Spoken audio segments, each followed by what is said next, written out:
तो आज class reptile हमको आपको पढ़ना है। रेप्टाइल लैटिन वर्ड रिपियर्स या रेप्टम से मिलकर के बना हुआ है, जिसका अर्थ होता है क्रीपिंग। क्रीपिंग माने रेंगने वाले जीव, अर्थात ऐसे जीव जो रेंग करके चलते हैं, उनको ही हम रेप्टाइल में अध्ययन करते हैं। उन जीवों का ही हम अध्ययन किसमें करते हैं? रेप्टाइल्स। अब आप पूछेंगे इसका उदाहरण कौन है? तो जितने भी लिजर्ड होते हैं, जितनी भी छिपकलियां होती हैं, जितने भी टर्टल्स होते हैं, कछुआ, क्रोकोडाइल्स और स्नैक, सांप, चार चीज जानते रहिए। छिपकलियां जितनी हैं, लिजर्ड है, टर्टल्स हैं, कछुआ है, सांप है और क्या है? क्रोकोडाइल्स हो गया, घड़ियाल हो गया, है ना। तो इन सब चीजों का अध्ययन हम रेप्टाइल्स में करेंगे। आप चाहें तो लिख सकते हैं कहाँ इसके अंदर हम जितने भी लिजर्ड है ना, जितने भी टर्टॉइल्स हैं, जितने भी स्नैक्स हैं, सांप वगैरह, और जितने भी क्रोकोडाइल वगैरह या क्रोकोडाइल की जितनी वैरायटी है, घड़ियाल हो गया, मगरमच्छ हो गया, इन सब का अध्ययन हम रेप्टाइल्स में। अब इन चारों चीजों को जरा देखिएगा, ये चारों रेंग करके ही चलते हैं। ये चारों कैसे चलते हैं?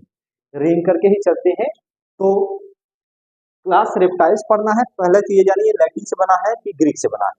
ये लैटिन वर्ड रिपियर या रेप्टम से मिलकर बना है, जिसका अर्थ क्रीप होता है। तो डिफिनेशन देना आसान हो जाएगा कि ऐसे ऑर्गेनिज्म जो क्रीप करके लोकोमोशन करते हैं, the organism which are locomote through the creeping या by the creeping are put on the class reptiles.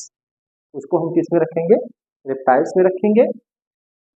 इसके अंदर कौन कौन आता है? इसके अंदर जितने भी लिजार्ड हैं, जितने भी छिपकलियां हैं, जितने भी कछुआ है, टर्टल्स हैं, जितने भी सांप हैं, स्नैक्स, और जितने भी क्रोकोडाइल्स वगैरह है, एलिगेटर्स वगैरह है, घड़ियाल हो गया और मगरमच्छ हो गया, इन सब का अध्ययन आपको किसमें करना होगा? रेप्टाइल्स। बहुत से लोग कंफ्यूजन करते हैं, कछुआ को हम किसमें पढ़ें, एम्फीबिया में पढ़ें कि रेप्टाइल्स में पढ़ें, क्योंकि कुछ जल में रहते हैं, स्थल पे रहते हैं। तो लेकिन ज्यादातर आप देखेंगे तो वो स्थलीय ही है, कुछ समय के लिए जल में रहते हैं, रेंग के चलते हैं ना, इसलिए उनको हम रेप्टाइल्स में रखेंगे। चार चीज, जितनी भी छिपकलियां हैं सब इसमें है, जितने भी कछुआ है सब इसमें है, स्नैक, और जितने भी क्रोकोडाइल्स वगैरह है, एलिगेटर्स हैं, सब इसमें आते हैं। अगला बात ये हुआ कि इसके अध्ययन को क्या कहते हैं? The study of reptiles is called. Reptiles के अध्ययन को कहा जाता है हर्पिटोलॉजी। पहला ये दो टर्म लिख करके तब हम जनरल कैरेक्टर लिखना चालू करेंगे। क्या? ये रेप्टाइल्स का अर्थ होता है, ये लैटिन वर्ड रिपेयर या रेप्टम से मिलकर बना है, जिसका अर्थ होता है क्रीपिंग, यानी the organism which are locomote by the creepings is put on reptile class. इसके अध्ययन को क्या कहते हैं? Herpetology. The study of reptile is called herpetology. अब इसके कुछ कैरेक्टर देख लेते हैं। ये प्रीडोमिनेंटली टेरेस्ट्रियल होते हैं। कैसे होते हैं? प्रीडोमिनेंटली टेरेस्ट्रियल होते हैं, यानी कि ये डोमिनेंटली नहीं कहा गया, मुख्य रूप से नहीं, कुछ टेरेस्ट्रियल है, कुछ दोनों जगह वाले, इसलिए प्रीडोमिनेंटली शब्द लगाया गया। They are predominantly terrestrial. पहला कैरेक्टर यही, दे आर प्रीडोमिनेंटली टेरेस्ट्रियल। ये प्रीडोमिनेंटली टेरेस्ट्रियल है, यानी ये मुख्य रूप से टेरेस्ट्रियल ही है, लेकिन कुछ क्षण के लिए पानी में भी पाया जाता है। कुछ जैसे आप कछुआ को देखेंगे, क्रोकोडाइल्स को देखेंगे, तो कुछ क्षण के लिए पानी में पाए जाते हैं। ये क्रीपिंग या बरोइंग होते हैं। ये चार चीज याद रखेंगे, इसके अंदर छिपकली, कछुआ, सांप और मगरमच्छ वगैरह आते हैं, तो लक्षण आपको, कैरेक्टर आपको अपने आप समझ में आएगी। ये क्रीपिंग्स होते हैं, यानी रेंगने वाले, या बरोइंग होते हैं, या बिल बनाने वाले। तो अगर आप देखें, लिजर्ड, छिपकलियां रेंग करके चलती हैं, है ना। कछुआ को भी देखेंगे, थोड़ा रेंग करके चलता है, बहुत फास्ट नहीं चलता है। सांप को भी देखिए रेंग के चलता है, क्रोकोडाइल को भी देखिए रेंग के चलता है। लेकिन इनमें से कुछ ऐसे हैं, जैसे सांप वगैरह, तो आप देखेंगे वो बिल में रहते हैं। बरोइंग माने बिल बना के रहना। तो दो कैरेक्टर हो गए।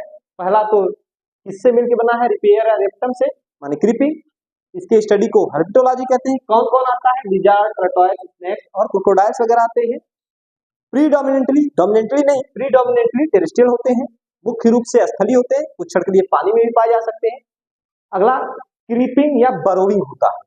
क्रीपिंग या बरोइंग का अर्थ होता है, या तो ये रेंग करके चलते हैं, श्योर है रेंग करके चलते हैं, कुछ बरोइंग होती है, सांप बरोइंग माने बिल में रहना, तो सांप वगैरह देखेंगे बिल में रहते हैं, इसलिए बरोइंग भी लिख दिया। मोस्टली कार्निवोरस, ज्यादातर आप देखेंगे मांसाहारी होता है। चाहे आप छिपकलियों को देखें, देखिए बारिश का समय है, कीड़े मकोड़े आते हैं तो उसको खाते हैं, यानी मांसाहारी है। कछुआ को भी देखेंगे मांसाहारी है। सांप देखेंगे मेढक खाता है, चूहा खाता है, मांसाहारी है। और क्रोकोडायल, किसी नदी में क्रोकोडायल हो और आप पैर डाल के देख लीजिएगा, समझ में आ जाएगा कि वो मांसाहारी है कि शाकाहारी। तो निश्चित रूप से ज्यादातर जो है वो कार्निवोरस होते हैं। कैसे होते हैं? मांसाहारी। ये तीसरा कैरेक्टर हुआ, मोस्टली कार्निवोरस। हवा में सांस लेते हैं माने फेफड़ा के द्वारा। प्योरली उसमें लंग्स है बेटा, लेकिन थोड़ा बहुत वो पानी के अंदर भी सांस लेने की कैपेसिटी रखते हैं, लेकिन मुख्य रूप से कैसे होते हैं, यहाँ मैं अंडरलाइन कर दूं, मोस्टली कार्निवोरस होते हैं, मांसाहारी है, एयर ब्रीदर है, वायु की उपस्थिति में सांस लेते हैं और कोल्ड ब्लडेड होते हैं बेटा। ये वाइकोथर्मल, कोल्ड ब्लडेड होते हैं, शीत रुधिर वाले प्राणी हैं ये। ओविपेरस है, कोल्ड ब्लडेड है यानी शीत रुधिर वाले हैं। ओविपेरस का मतलब ये अंडे देते हैं। ओविपेरस का मतलब क्या हुआ? अंडे देने वाले। अब आप चारों को देख लीजिए, छिपकलियां भी अंडे देती हैं, हो सकता है देखा हो आपने, कछुआ भी अंडे देते हैं, सांप भी अंडे देते हैं और क्रोकोडाइल्स भी अंडे देते हैं। तो ये ओविपेरस हो गए। यहाँ पर इस चीज को आप क्लियर करिएगा, यहाँ मैंने लिखा है टेट्रापोडल वर्टिब्रेट्स। टेट्रापोडल का ये अर्थ होता है जिसमें 2 पेयर लिम्स पाए जाए, 4 लिम्स, 2 हाथ 2 पैर पाए जाए, तो टेट्रा माने 4 होता है। टेट्रापोडल वर्टिब्रेट्स होते हैं। तो आप देख लीजिए, छिपकलियां 2 हाथ 2 पैर, टेट्रापोडल, टॉर्टोइस 2 हाथ 2 पैर, कछुआ, क्रोकोडाइल्स का भी।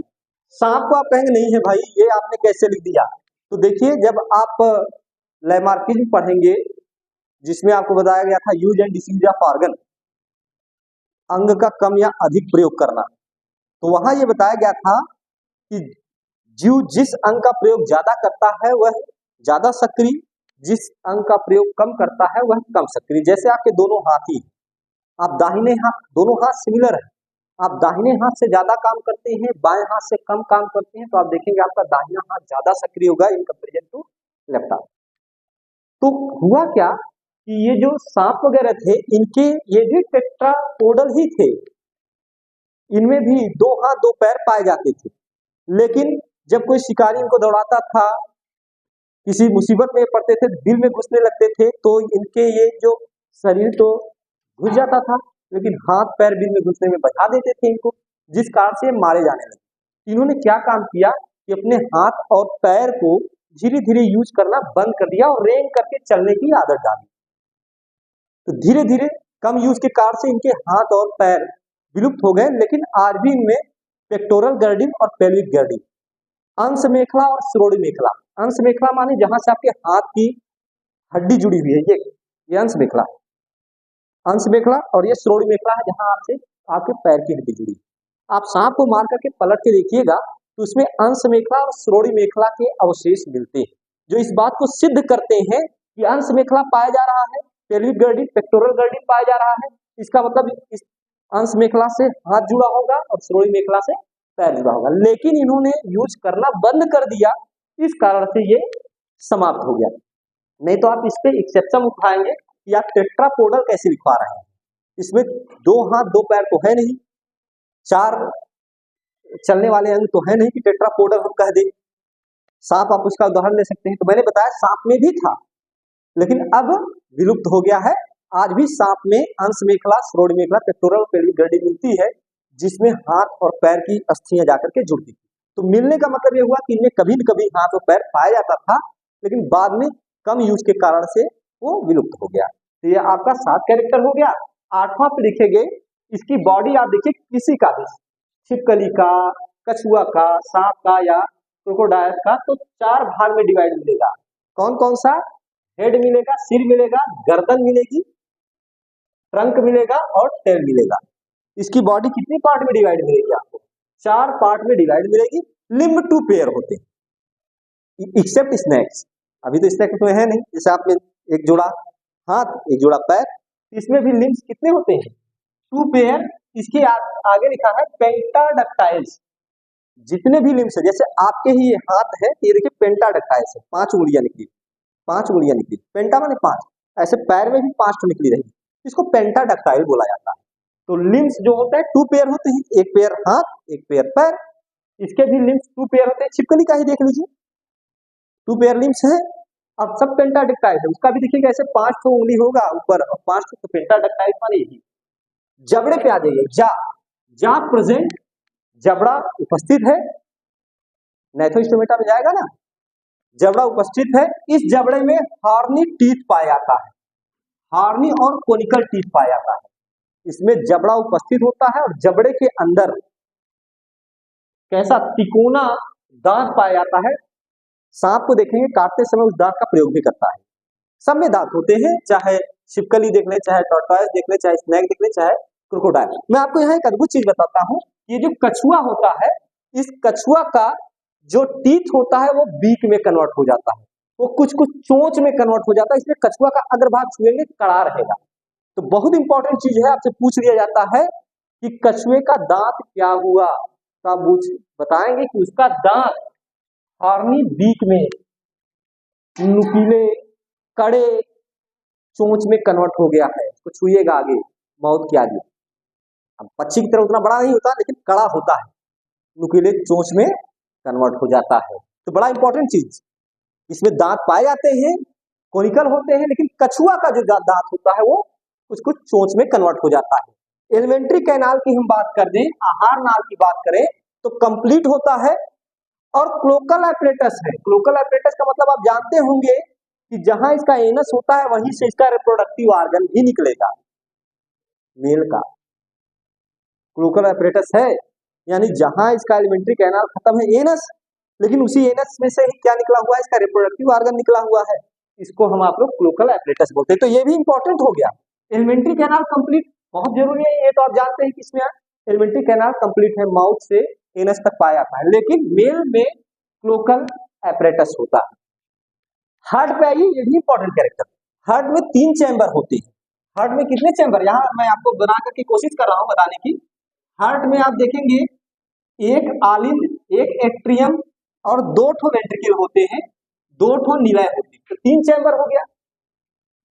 निसंदेह अगर आपसे कोई पूछे कि रेप्टाइल में कितने चैम्बर, जैसे मछलियों में 2 चैम्बर के थे, एक एट्रियम एक वेंट्रिकल, एक आलिंद एक निलय, मैंने पढ़ाया अभी उसको।